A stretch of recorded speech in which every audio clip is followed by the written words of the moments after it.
And sometimes you want to create a texture using whirly noise that has a sort of a cellular texture, sort of like a beehive, or you might compare this to sand dunes, or um, maybe even water, waves in water or something that has a sort of a fractally pattern to it. But the problem with this cells and whirly noises, they're usually all the same size or all roughly the same size. If you look at these cells, they all have more or less the same size. They may be a little bit more or less, but in general, on average, they're evenly spaced apart. Maybe somewhat random, but a uniform random.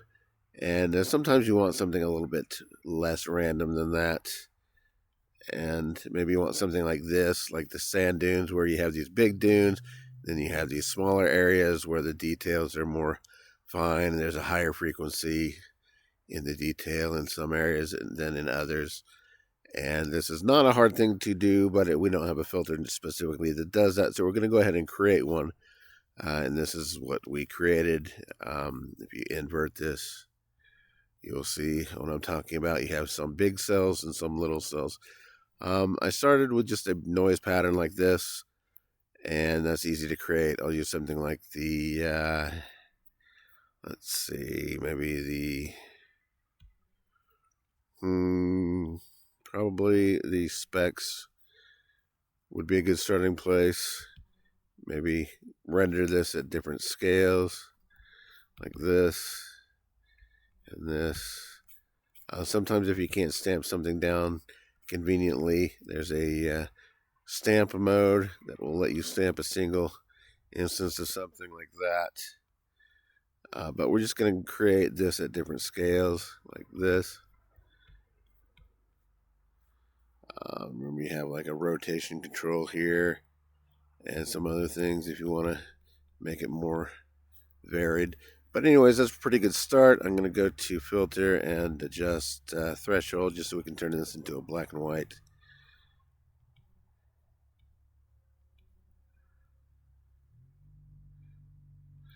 I'll use that. I'm going to go to filter, transform, rather stylize, and distance transform. Hit OK. And that's not good because we used white as our background. I'm going to invert that. Invert.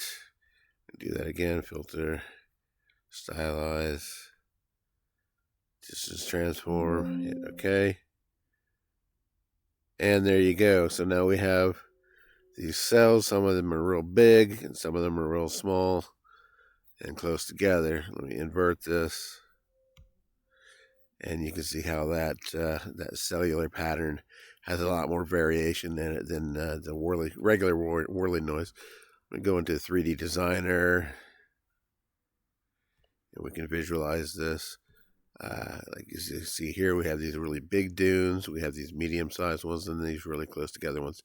And that's basically all I really had to show you. You can use this for a lot of different things, but usually a texture is often what you're going for anyways. So that's about it.